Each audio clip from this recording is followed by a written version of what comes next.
Assalamualaikum warahmatullahi wabarakatuh. Jumpa lagi di video tutorial panduan pengelolaan web LKP LPK.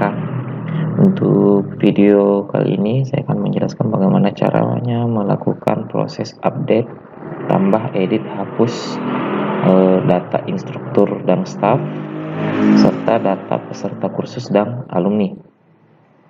Di video sebelumnya saya sudah menjelaskan bagaimana caranya melakukan update, tambah, edit, hapus info berita, video, dan galeri. Jadi untuk video kali ini melakukan update data instruktur staff dan tim manajerial serta data peserta kursus dan alumni. Baik, untuk data instruktur dan staff itu kita akan masuk ke menu instruktur dan staff yang bagian ini. Nanti akan tampil daftar-daftar pengelola, baik pimpinan, sekretaris, bendahara, staf, dan instruktur-instruktur yang tersedia di lembaga Bapak Ibu. Di sini itu saya sudah sediakan data-data baik pimpinan, sekretaris, bendahara, staf administrasi, serta instruktur-instruktur yang ada di lembaga Bapak Ibu sekalian. Nah, jadi tugas Bapak Ibu sebenarnya tinggal melakukan proses editing, kecuali pada bagian staff ini ada penambahan tenaga, begitu juga dengan instruktur. Jadi nanti kita akan melakukan proses penambahan. Nah, saya masuk yang pertama, pimpinan. Untuk edit data pimpinan itu tinggal klik icon pensil, tinggal dilihat data-datanya apakah sudah sesuai atau belum. Khusus untuk nomor unik instruktur, di sini saya menggunakan simbol atau pengkodean nama lembaga, kemudian diawali 001. Nama lembaga ini karena saya menggunakan data dari web dasyakursussidrap.com, jadi saya menggunakan dasya. Kalaupun tidak ingin digunakan, boleh langsung 001. Itu sebenarnya kembali ke Bapak Ibu sekalian, mau pakai nama LKP di depan kemudian 001 atau hanya 001, itu tidak jadi masalah. Untuk nomor unik ini itu diketik manual, jadi dia tidak akan muncul otomatis, harus diketik manual dan disesuaikan dengan nomor unik yang terakhir. Jika ada penambahan, jika diedit itu tidak usah diganggu. Kemudian nama lengkap, kalau tidak sesuai bisa disesuaikan. Jenis kelamin, tempat lahir, tanggal. Untuk jabatan, karena ini pimpinan, itu ada di sini saya siapkan direktur, manajer, dan pimpinan. Mungkin kalau LKP LPK yang Bapak Ibu kelola dia sebutannya bukan pimpinan melainkan direktur, boleh jabatannya diganti dengan direktur ataupun manajer. Itu ada 3 ya, direktur, manajer, pimpinan. Pilih salah satunya. Cuma secara umum LKP yang Bapak Ibu kelola itu pastinya larinya ke pimpinan, maka di sini saya pilih pimpinan. Untuk nomor HP seperti ini. Untuk deskripsi dikosongkan saja. Untuk media sosial isi sesuai dengan nama media sosial saja, tidak usah diikutkan nama webnya. Contoh ini untuk Facebook, yang kedua ini untuk Twitter, yang ketiga ini untuk Instagram. Tuh, jadi ditulis seperti ini saja, tidak usah lengkap seperti www.facebook.com apa. Tuh, cukup namanya saja. Kemudian terakhir foto, tinggal klik area sini saja. Nah, tinggal cari fotonya. Nah, lebih seperti itu. Nanti kalau sudah sesuai, tinggal simpan. Begitu juga dengan sekretaris dan bendahara, tinggal klik pensil, disesuaikan. Nanti kalau sudah tinggal simpan.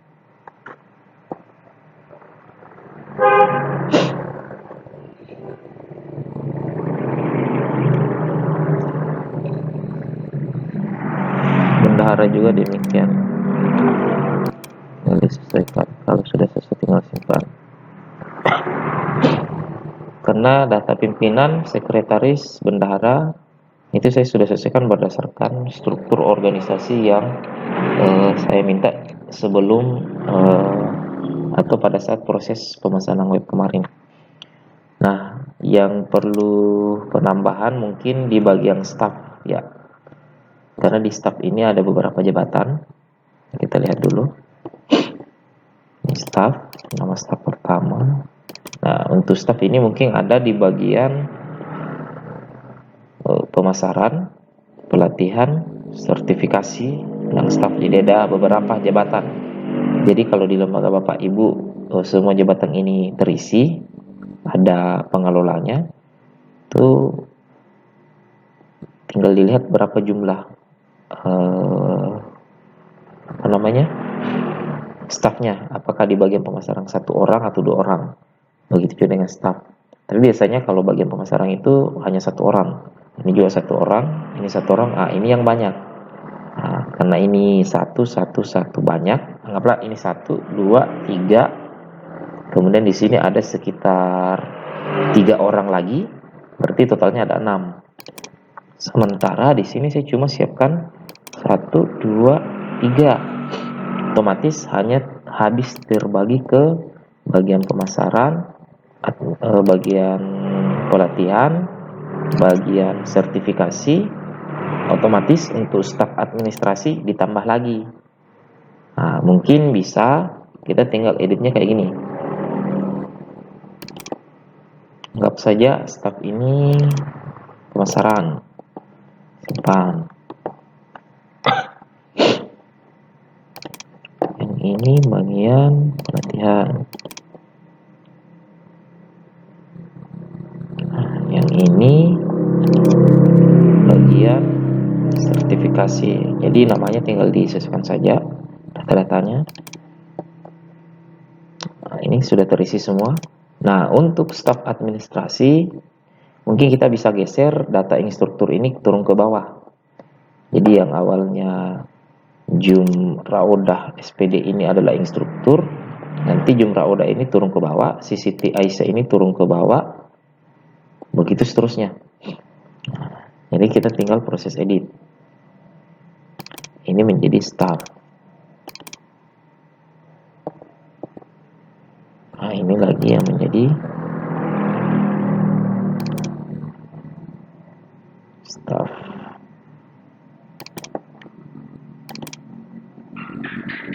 Kurang lebih seperti itu. Sehingga di nama instruktur yang ini sama yang ada di halaman 2 itu adalah posisi Jumra Oda, Siti Aisyah, dan instruktur lainnya. Mungkin bisa seperti itu. Nah, namun kalau misalnya jumlah instruktur sampai di halaman kedua ini masih kurang, misalnya butuh penambahan data instruktur lagi atau staff, mungkin bisa diklik tombol tambah ini. Tinggal klik tambah, tinggal isi.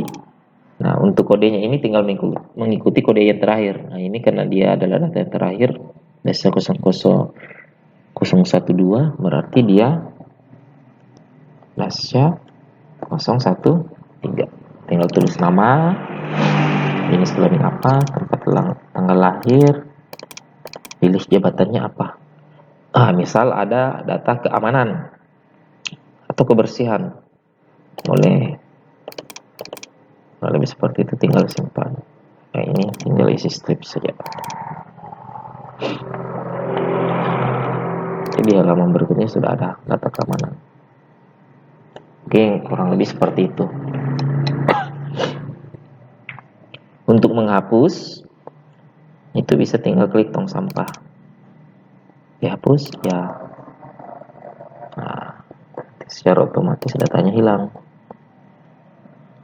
Nanti data-data instruktur, staf, pimpinan ini akan tampil atau terupdate di sini di bagian beranda, bagian menu profil. Jadi kita lihat. Nah, ini. Jadi manajerial tim itu pimpinan, sekretaris, bendahara. Nah, bagian pemasaran, bagian pelatihan, bagian sertifikasi itu semua masuk di tim manajerial. Sementara instruktur dan staf itu ada staf administrasi, staf administrasi, ada instruktur, sampai keamanan dan kebersihan ada di sini. Tuh, jadi dia terupdate-nya di sini. Yang itu untuk data instruktur dan staff. Nah, berikutnya untuk data peserta kursus, kita lihat dulu di halaman beranda di menu peserta kursus.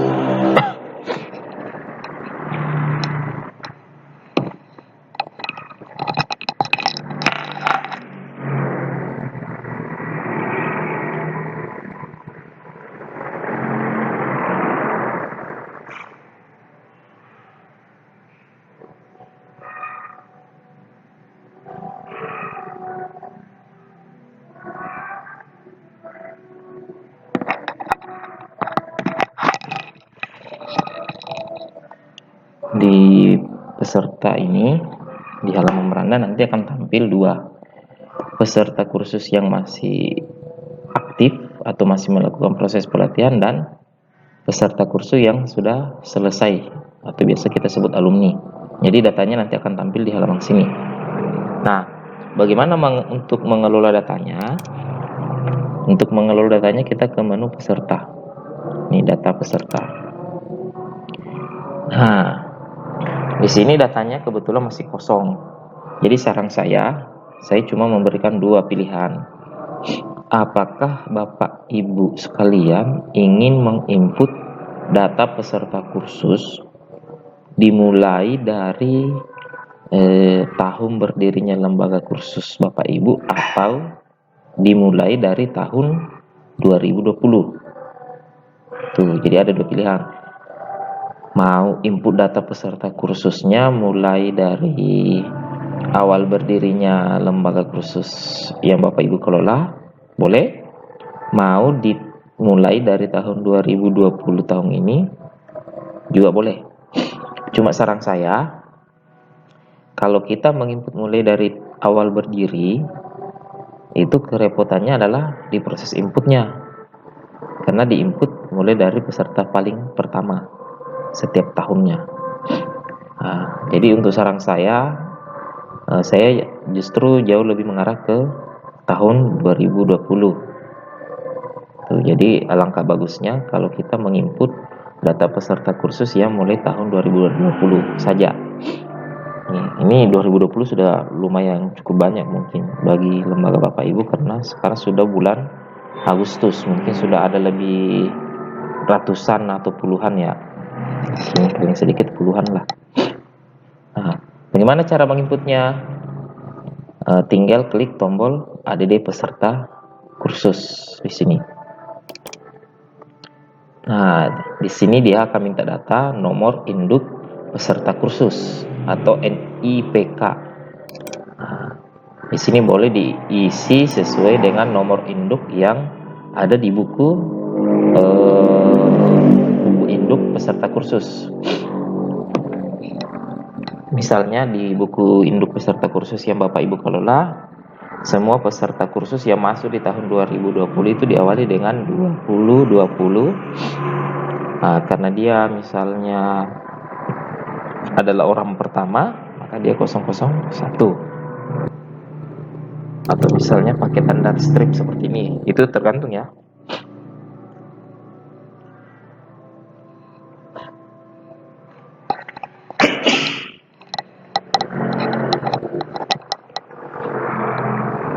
Tergantung dari nomor induk yang ada di buku induk Bapak Ibu sekalian. Apakah dia seperti ini atau bagaimana, atau mulai dari 001 juga tidak jadi masalah, karena ini dikembalikan ke lembaga masing-masing. Nomor induk peserta kursus di lembaga itu bagaimana? Nah, anggaplah kita pakai 2020 sebagai tanda bahwa dia peserta tahun itu. Kemudian nama, nah, misalnya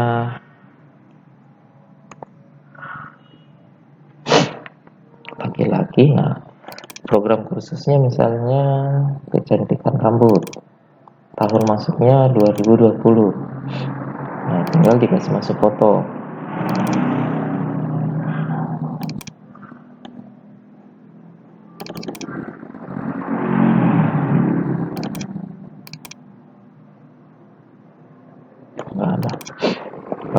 ada, boleh langsung simpan. Nah, khusus untuk tahun lulus, kalaupun misalnya peserta yang kita input di tahun 2020 ini, si Abdul Rauf ini sudah lulus, usahakan tahun lulus nggak usah diisi dulu.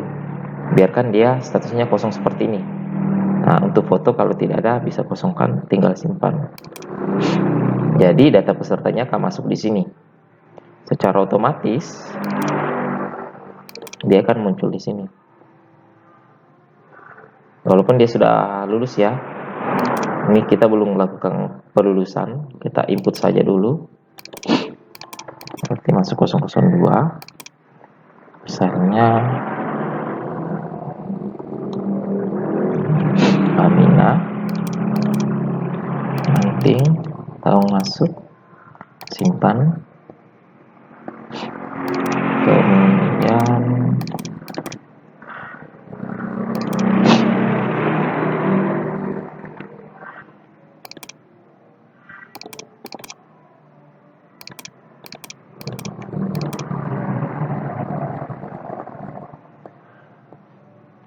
kurang lebih seperti itu. Jadi nanti secara otomatis di halaman web itu akan tampil data seperti ini. Jadi kentara data peserta kursus di tahun 2020 itu berapa jumlahnya. Nih ada siapa-siapa orangnya. Tuh datanya bagaimana. Jadi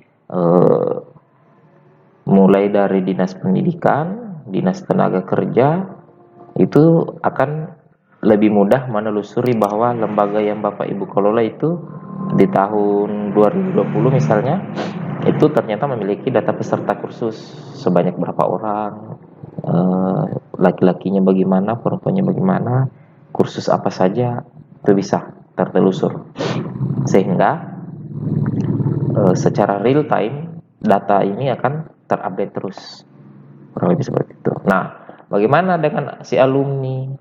Nah, tadi contoh si Abdul Rauf ini itu sudah selesai pelatihannya.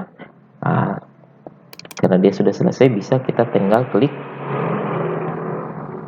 gambar pensil.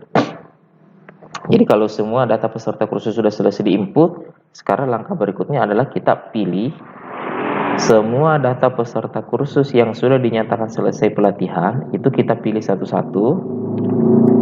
Ini anggaplah misalnya sudah ada ratusan nama, itu kan susah kalau dicari satu-satu. Boleh tinggal berdasarkan buku induk dibuka, oh si Abdul Rauf ini selesai. Di sini tinggal ketik Abdul, nah dia akan memunculkan si nama yang dicari. Jadi tidak usah cari seperti ini di roll pergi halaman 1, 2 dan seterusnya. Tinggal ketik namanya sini, akan muncul, tinggal klik pensil. Nah, di edit ini kita tinggal pilih tahun lulusnya. Kalaupun dia misalnya lulus di tahun yang sama, tidak jadi masalah, pilih tahun yang sama. Nah, statusnya di sini yang awalnya aktif tinggal ubah menjadi lulus. Kemudian untuk testimoni itu usahakan si peserta kursus sebenarnya kalau selesai minta testimoninya mengenai lembaga kursus atau proses pelatihan itu bagaimana. Misal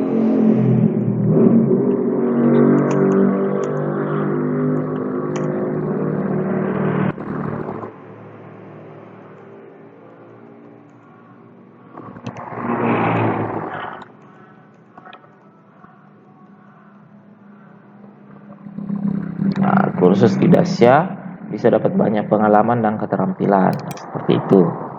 Jadi tinggal ubah si tahun lulus sama statusnya dari aktif menjadi lulus. Nanti kalau sudah tinggal simpan. Secara otomatis data peserta kursus di sini akan berkurang, yang awalnya 3 menjadi 2, dan dia akan pindah ke tab peserta lulus seperti ini.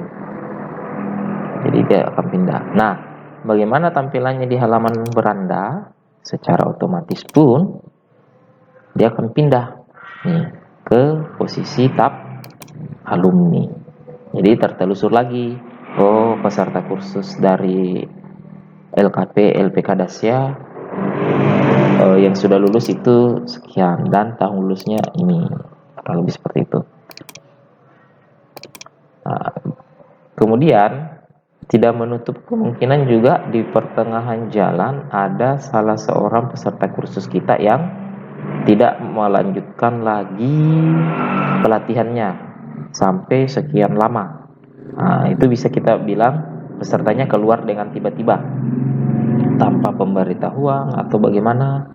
Bisa kita tinggal klik misalnya kayak gini, CCT, edit, tahun lulus, anggap saja dia sudah dianggap selesai 2020 tapi statusnya keluar. Nah, testimoni tanda minus saja. Cepat.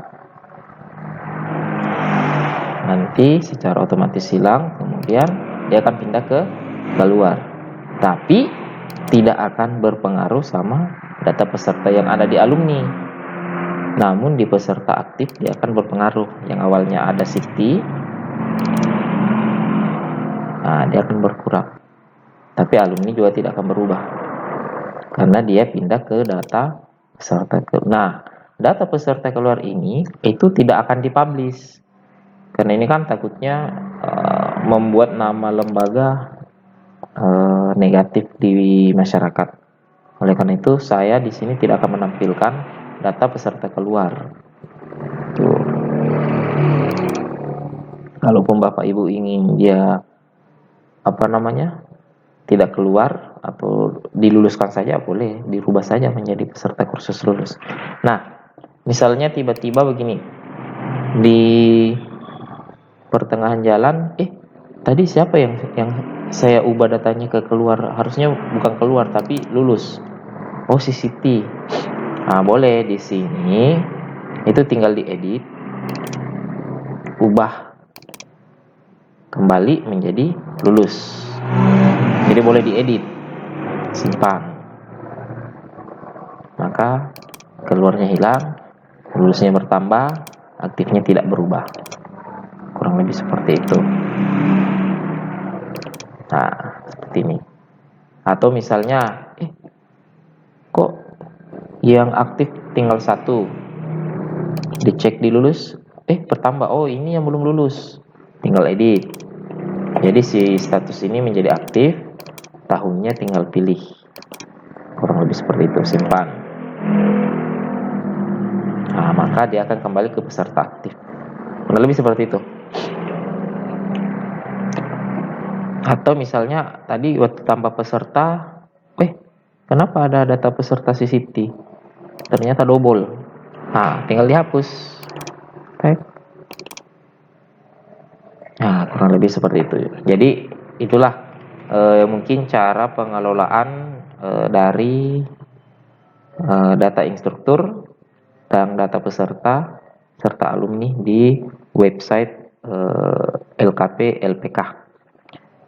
Mungkin demikian video yang bisa saya tampilkan. Kalau ada pertanyaan sehubungan dengan cara update data instruktur, staff, serta tim manajerial dan data peserta kursus dan alumni, itu mungkin bisa dikirim ke nomor WA saya. Saya akhiri, terima kasih atas perhatiannya. Assalamualaikum warahmatullahi wabarakatuh.